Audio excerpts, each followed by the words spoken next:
Привет! Меня зовут Алексей, и вы смотрите канал Лесной Строитель. Как обычно, мы сегодня на стройке, но сегодня со мной не Евгений, а Сергей. Сейчас чуть попозже познакомитесь с ним, и потом в ходе уже видеоролика я объясню, почему так произошло и почему сегодня немножко другой формат видео будет. По плану хорошенько поработать, время уже поджимает, не за горами сентябрь месяц, совсем скоро начнется сезон дождей. Грибники начнут ходить в лес. Да и вообще, в принципе, хотелось бы уже ускорить как-то процесс строительства дома. Поэтому сегодня наша задача — это закопать крышу. Как вы уже успели заметить, мы принесли рубероид, 3 тента, огромных 5 на 8 метров. И все это мы будем использовать как раз-таки для того, чтобы сделать хорошую гидроизоляцию крыши. В целом, я думаю, задачи ясны. Садитесь поудобнее. Желаю вам приятного просмотра.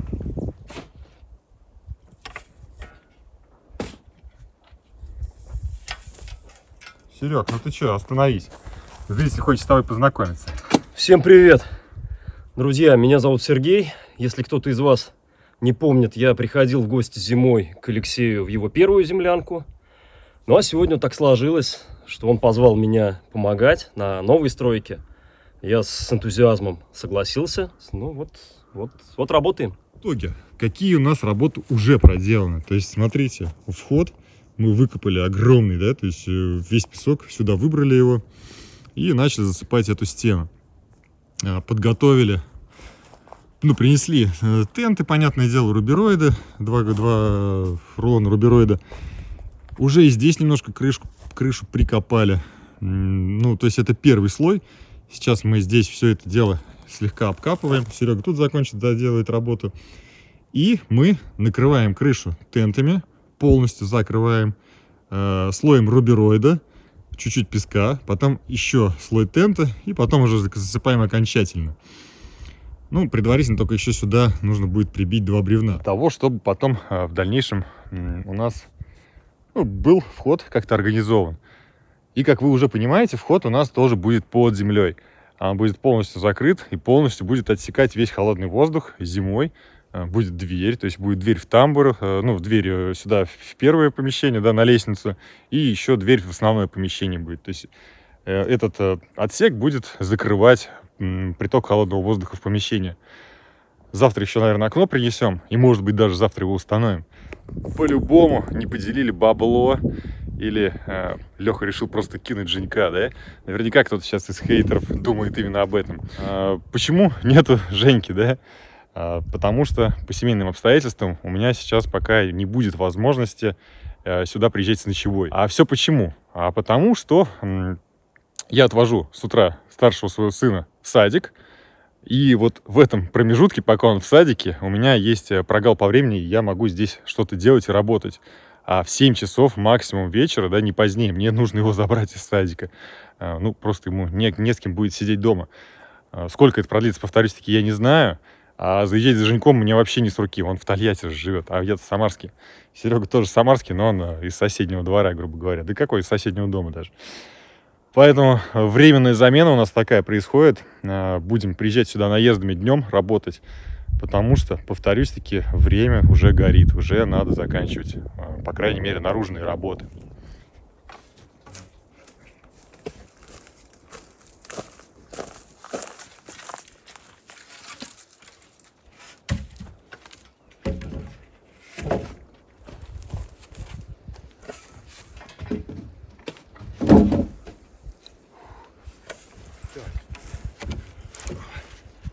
Ага.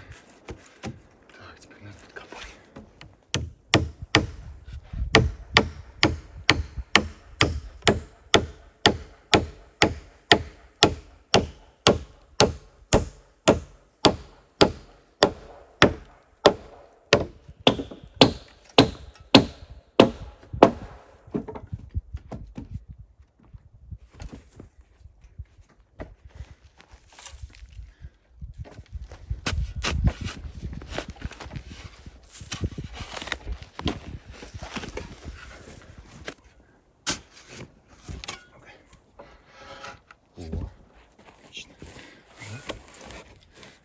тоже давай.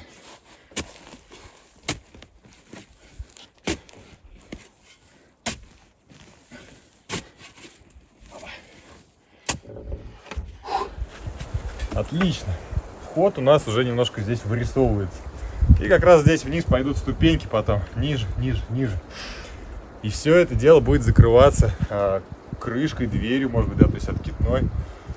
Блин, прикольно. Вообще есть идея, что потом песок обратно не засыпать под ступеньки, а организовать, может быть, здесь даже дровник. То есть здесь будут ступеньки, а под ступеньками будут лежать дрова наколотые. И зимой не надо будет никуда уходить, а что, прям раз оттуда взял дрова, а здесь крышка так и будет закрытая. Ну все, с этим мы пока заканчиваем. То есть вход обустраивать и делать мы будем в дальнейшем. Пока нам не до него. Основная задача — это засыпать крышу песком. Сейчас тогда застилаем крышу тентом, рубероидом, и потом начинаем плодотворно работать.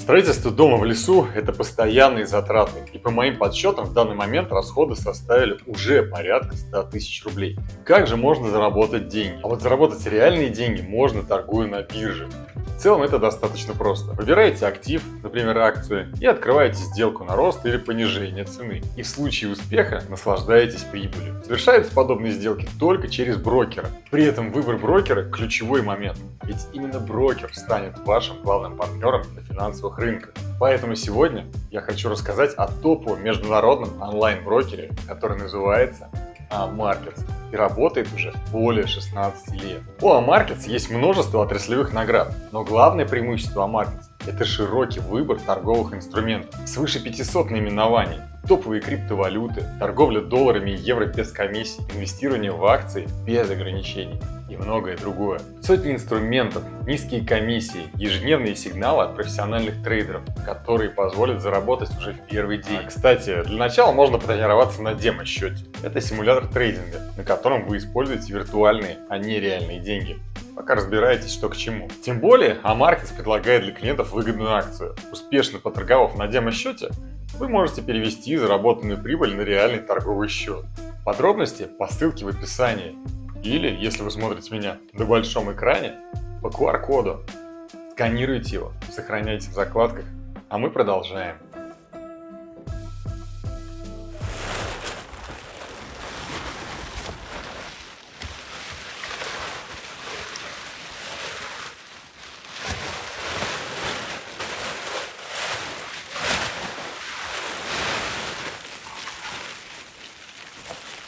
Отлично.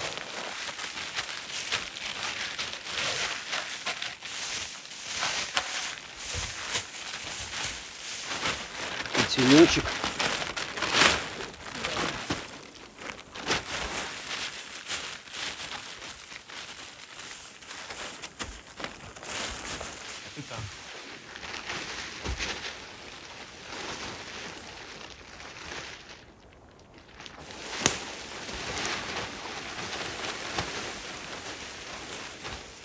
Стоп, на меня отпусти.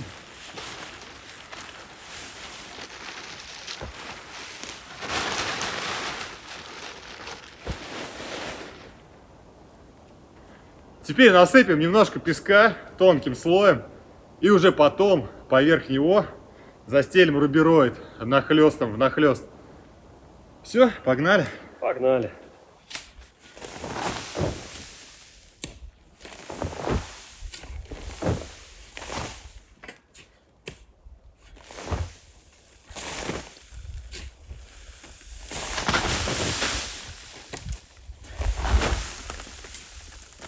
О, ничего себе, опять этот усач сел на меня. Пусть сидит как попугай. Для чего мы вообще все это делаем? Хотим сейчас немножко выровнять просто слой, для того, чтобы, если вдруг какие-то сучки есть, например, да, на бревнах, которые на крыше лежат, чтобы они потом не повредили наш рубероид и еще один слой тента в дальнейшем. Рубероид мы никак обжигать ничего не будем с ним делать, ну как положено, да, там горелкой, чтобы он подплавился, чтобы он лучше лег друг на друга. Просто внахлёст так, ну как ступеньками туда на повышение от низу кверху. С одной стороны стены и с другой. Песка, по моим предположениям, нам должно хватить. По крайней мере, я на это очень надеюсь. Но если что, будем раскапывать водоотводную канаву, которую, кстати говоря, я сегодня немножко и копал уже в самом начале видео.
Да, немного нам рубероида не хватило на крышу. Ну, прям буквально самую малость. В любом случае, я думаю, что крыша сделана будет надежной и никаких протечек зимой ждать не придется. Поэтому еще один тент сейчас сверху застилаем. И уже прямо наверняка все будет супер надежным. И засыпаем песком и всем тем, что попадется нам под руки. Но здесь рубероида на самом деле не хватило буквально. Ну малость 30 там, да. сантиметров может быть. Ну, учитывая, что там, считай, у нас уже 2 слоя тента есть. Да, и сейчас будет еще Да. один. Я думаю, нормально. Я тоже думаю, что нормально будет. Вот, стоп. И погнали, натягивать.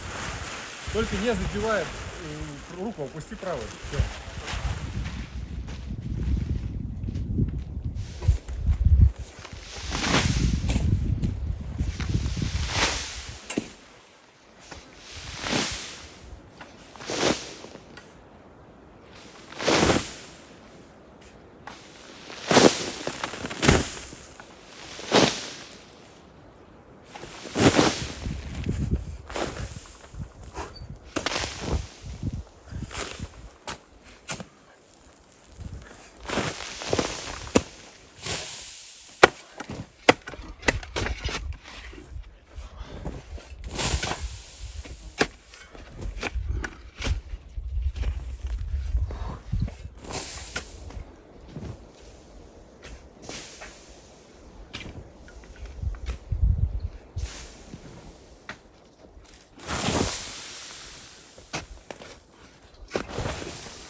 О, хорошо поработали. Кстати, сегодня принесли с собой тетрадочку. Ну, в таком файле. Хотя, в принципе, крышу уже засыпали песком, тентами накрыли. В принципе, она и не намокнет. Хотя сырость, может быть, там будет. Какую-нибудь запись даже сегодня оставлю. Ну, мало ли, вдруг кто-нибудь сюда придет, найдет это помещение, наше строение. Ух, пора пообедать, немножко отдохнуть. Ну, а потом продолжим работать.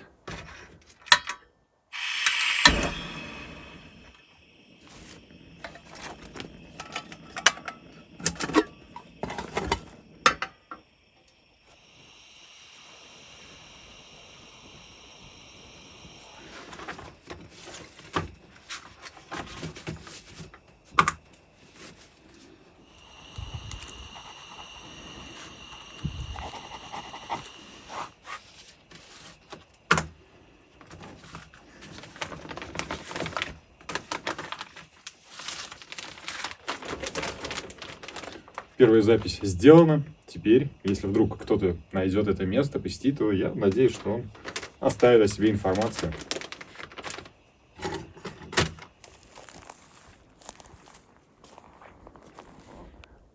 Я, конечно, тоже не перестаю удивляться, смотрю на все это, на весь этот хаос, что мы тут натворили.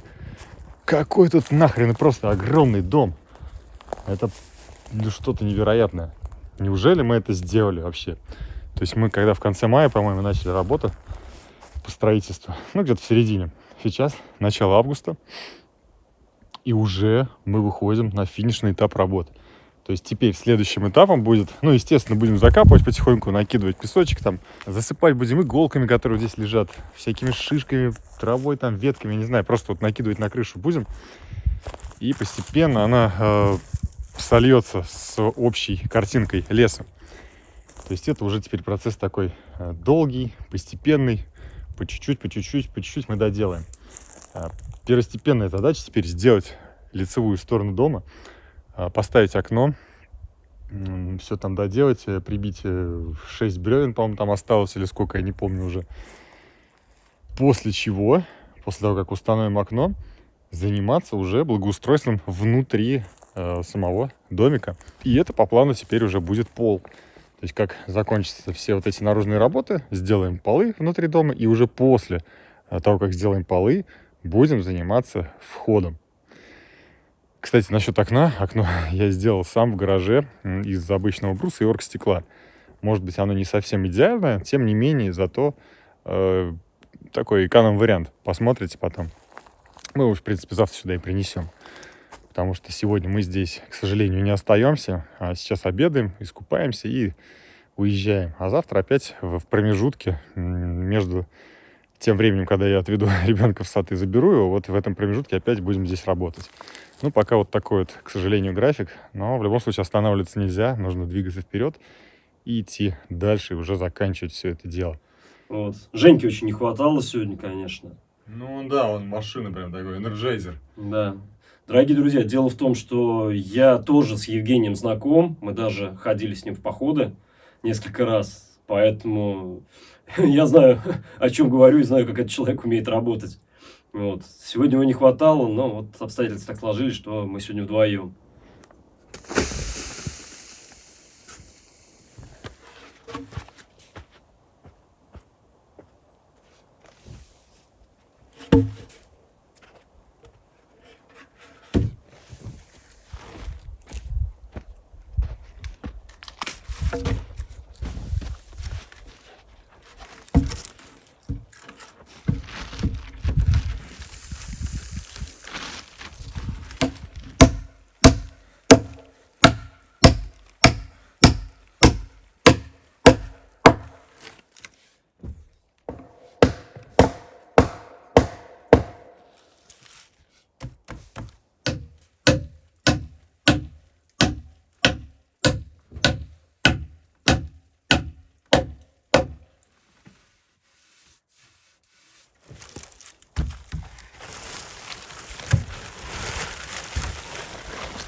Ну что, пришло время наконец-таки установить окно. Вот такое вот самодельное окно у меня в гараже было сделано мною. Конечно, это мой первый опыт, поэтому вот такое оно получилось. В целом ровно. Главное, чтобы оно выдержало все полагающиеся ему нагрузки. Сейчас подготовлю проем под окно. Надо, во-первых, прикинуть его, кстати. По-моему, оно прям встает очень. Ну-ка. О, как отлично получается. Просто шикардос. Отлично, отлично окошко будет. Да, тогда сейчас сразу, наверное, по размерам окна выпиливаю проем. И заколачиваем стену уже до конца. Будем засыпать все это пространство. Окно будет пока не открывающимся. Если вдруг появится желание сделать его открывающимся и установить петли, то в большой сложности это не составит в дальнейшем.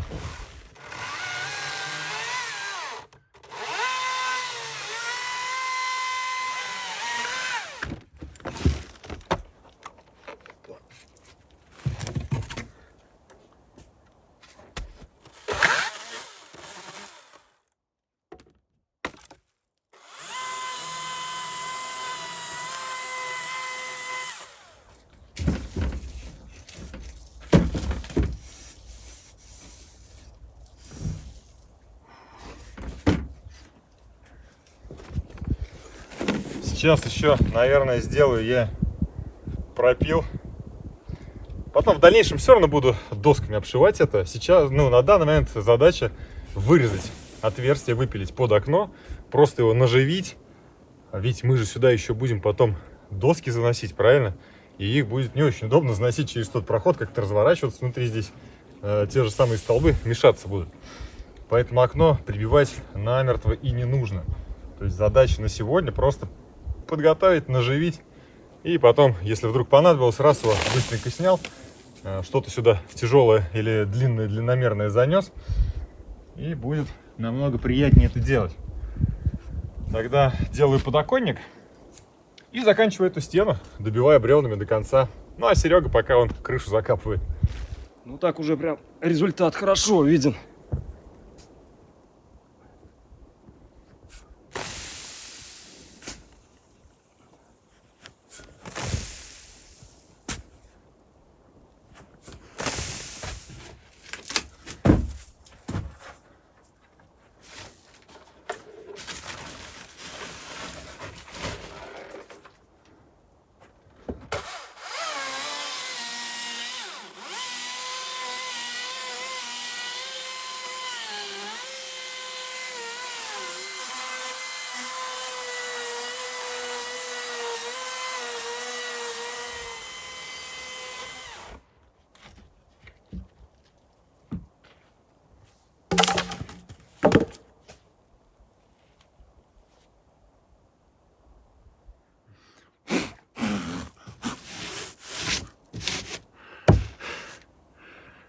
По-моему, просто отлично получилось.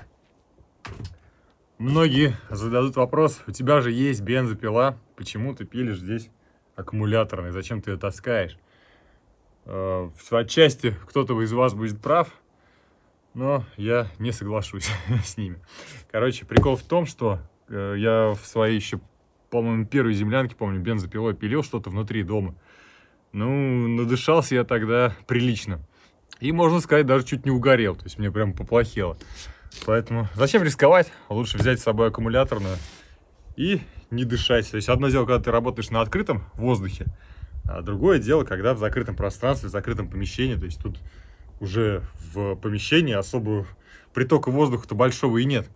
В том количестве, чтобы выдувать все запахи от бензопилы. Ну что ж, сейчас нужно примерить, как окно сюда встает. Взял с большим запасом, везде остается по сантиметра 2, наверное, по 3, может быть.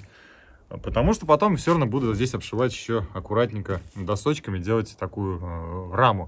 То есть сейчас это пока просто как окошко небольшое, да, которое будет просто служить окном и не открывающимся. В дальнейшем это будет открывающееся окно. Ну и, возможно, это будет очень скоро.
здорово. Стеклышко чистенькое. Серега, он тоже говорит, что-то оно мутное какое-то. Ну, правильно, с двух сторон пленка же была специальная, транспортировочная. Да, так и оставим пока это стекло. Окошко в дальнейшем сделаю петли, повторюсь, таки ручку, возможно, замочек какой-то, да, чтобы оно закрывалось. И я так думаю, нужно будет все-таки делать в дальнейшем двойной стеклопакет. То есть сейчас здесь одно оргстекло стоит, одинарное. Его нужно будет пробить, ну, не джутом, а мхом. И еще установить еще по одному стеклышку в каждую раму. После чего сделать его открывающимся. Ну, а пока на первое время достаточно будет и этого. Зима еще, до зимы не скоро. Я думаю, нормально.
Мне песок снится будет, наверное, пару лет.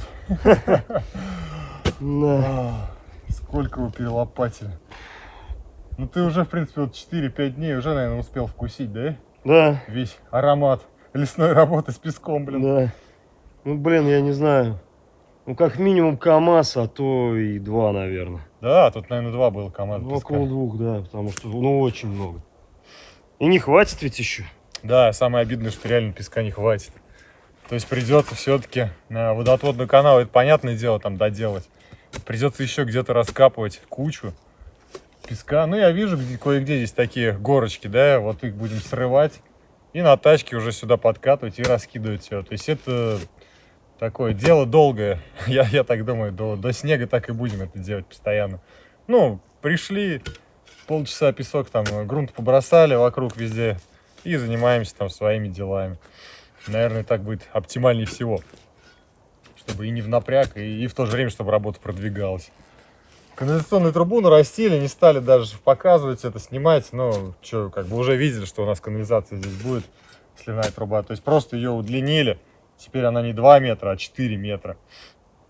Ну и потом здесь что-то типа септика можно будет попробовать организовать, но пока это не первостепенная задача.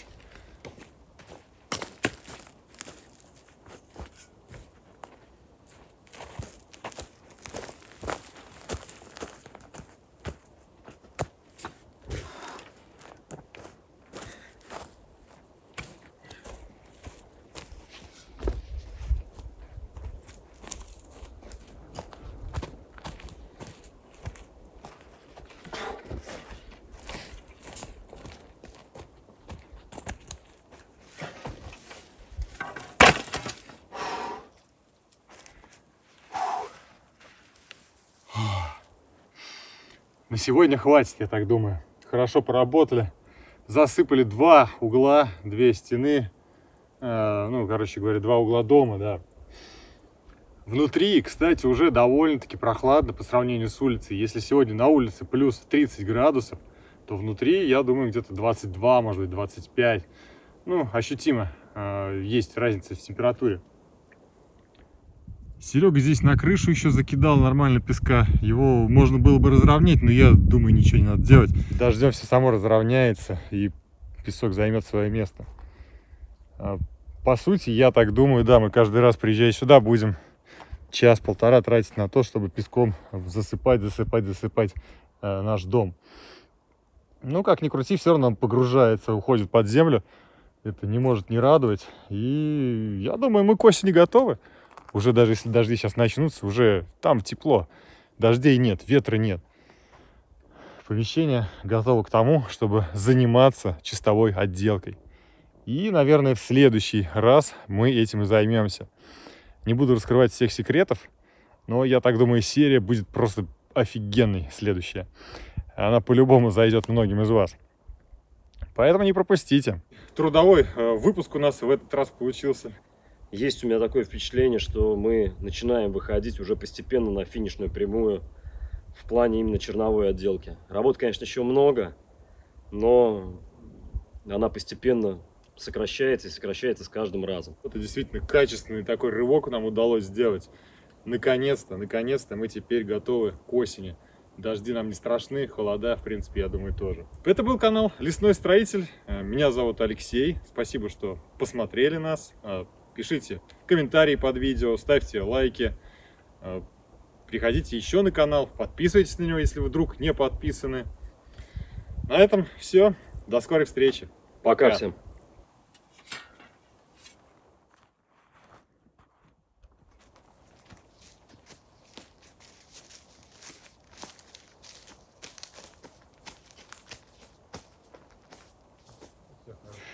Кстати, фотоловушка сняла просто огромное количество лосей здесь. Буквально 2 недели она провисела, ну и там штук 15 точно в кадр попалось. И это все дело, фотоловушка висела в 50-100 метрах отсюда.